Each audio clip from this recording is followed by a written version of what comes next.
Okay, I'm going to show you guys on how to solve a quadratic inequality, and the first thing that we'll do is we'll use a graph to help us out. We have the graph right here, and the function is f of x is equal to x squared minus 6x plus 5. And suppose we are going to solve this inequality.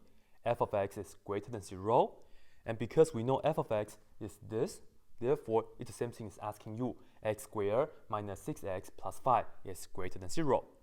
And our goal is to find out all the x values that will make this inequality true, right? And as I said, we will utilize the graph first.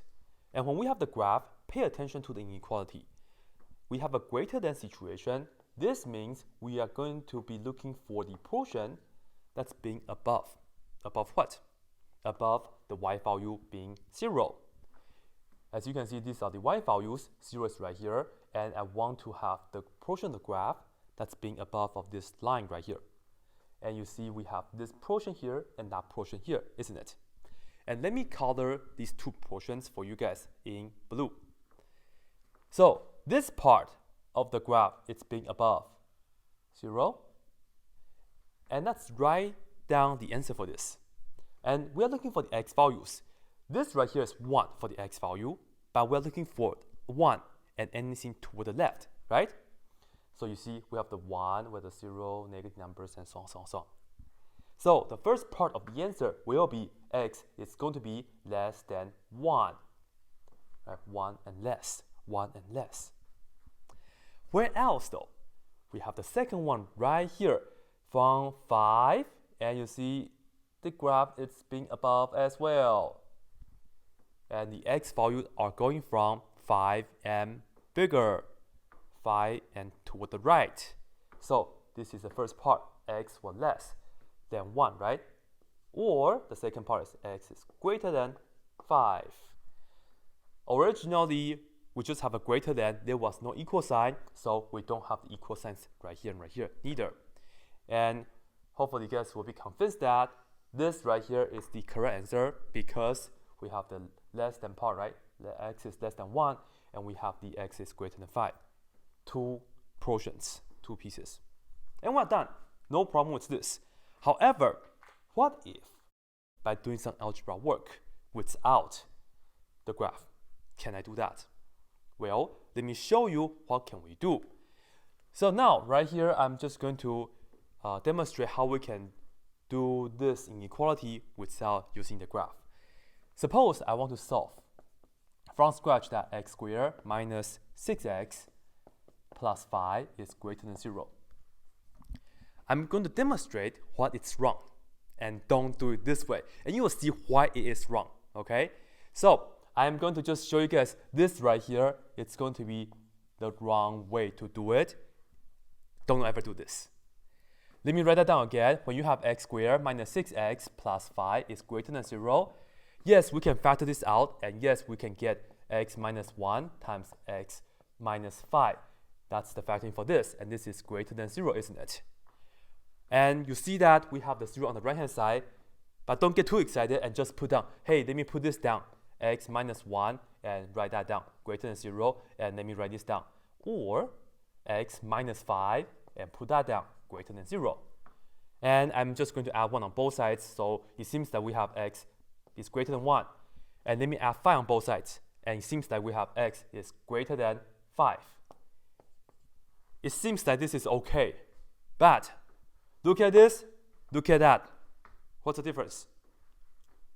Well, this portion is okay, x is greater than 5. However, this is x greater than 1, which is incorrect. This is wrong, because we're supposed to get x is less than 1. And if you just do it like this, there is no indication on why we should switch the inequality symbol, right? There's no indication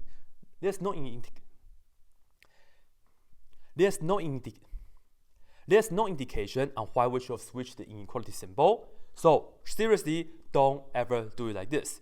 And this is just dangerous and not correct. And now let me show you guys the way to do it. And once again, the trouble is that we don't have any indication on why we should switch the inequality symbol.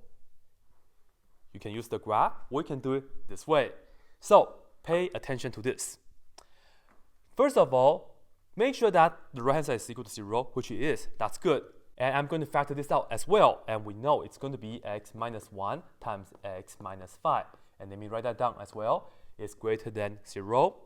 And now we have to find out the numbers that we care.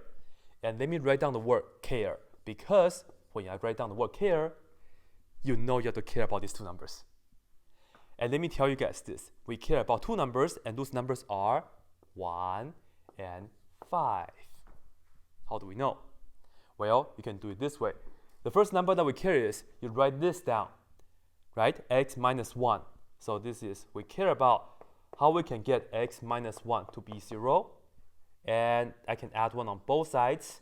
So you know the first number that you care is x is equal to 1. And the second number is, you set this factor, which is x minus 5 equal to 0. And then, of course, we can add 5 on both sides. So the second number is x is equal to 5. These are the numbers that we care, okay? So 1 and 5. You can just look at this factor and write down. But be careful is how you can make this factor equal to 0. These are the two numbers that we care, and this is how we're going to finish it. I'm going to draw a number line. And the reason is because, remember, whenever we have an inequality, we have the inequality that will associate with the graph, and we can also associate that with the interval notation. All of the three things that I just mentioned, they are connected with each other. Let's use the graph to help us out. On the graph, I'm going to put down the two numbers that I care, which is 1 and 5. And put down 1 right here because 1 is smaller, and then put down 5 right here because 5 is bigger, right?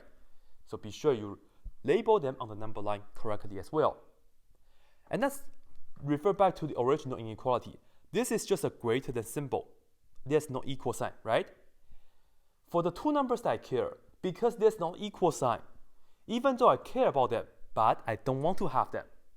With that being said, I'm going to put down an open circle here and an open circle here. Once again, we care about these two numbers, but we don't want to include them, just because there was no equal sign. If there was equal sign, I will fill in with a closed circle. Anyways, and now you see, on the number line, we have 3 intervals. First one, second one, and the third one. And this is how we're going to do it. For the first one, I'm going to think about a number less than 1. So we can use 0, we can use -5, we can use -22, up to you.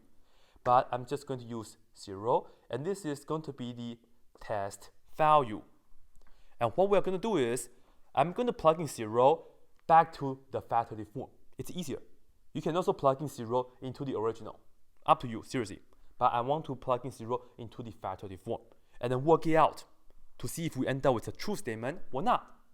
If it's true, I will color it. If it's not, leave it. So let's see. Plugging 0 into this x and that x, we will have 0 minus 1 times 0 minus 5. And let's work this out first. This right here is going to be -1 times -5. Well, -1 times -5 is +5. And check it. We are trying to see if something is greater than 0. 5 is greater than 0. Of course, it's true. And you are just going to color this portion right here. 1 and less. 1 and less. Okay? And now, pick a number between 1 and 5. You can use 2, you can use 3, up to you. And just to, just to emphasize, you can use any number. Let me just use 3. Plugging 3 into here and here and work it out. So let's see. We will have 3 minus 1 times 3 minus 5. And we know 3 minus 1 is what? 2, right? And then 3 minus 5 is -2. 2 times -2 is -4. Is this greater than 0? No, -4 is not greater than 0. So this is a false region. You are not going to include this region. Don't color this in. And you just are going to repeat the next one. Pick a number that's bigger than 5. 6, 7, 8, 9, 10, 6.5, 5.1, up to you. And let me just say that I want to use 7. Just to emphasize, you can use any number. Let me use 7. Plugging 7 into here. So we have 7 minus 1 times 7 minus 5, and let's just work it out. 7 minus 1 is 6, times 7 minus 5 is 2. 6 times 2 is 12. 12 is, of course, bigger than 0, and that means I'm going to color this portion as well. This interval is also going to be part of the answer. And as you can see, we have two parts, right? The first interval and the second interval. This right here is what? This is x values less than 1, right? I'm not using the 0 or the 3 or the 7. These were the test values. I care about the 1 and the 5. It's 1 and less. X is less than 1. And we have the second interval as well, so I put on or, and we have 5 or more, right? So we can write this down as x is greater than 5. And now you see, this is the same as that. At the end, we can also write this down in interval notation. For the interval notation for the first interval, this is all the way going to the left, right? So it's negative infinity. And use the parentheses for that. And stops at 1. And we don't include the 1, so put the parentheses. And we have the union for the or because we're the second piece. The second piece is not including the 5. And then you go all the way to the right. So it's 5 to infinity. And then we close that. So this is how you can do it without the graph. And this is the safest way to make this work. And seriously, I know this is tricky, but once you get a hang of this, you know how to do this.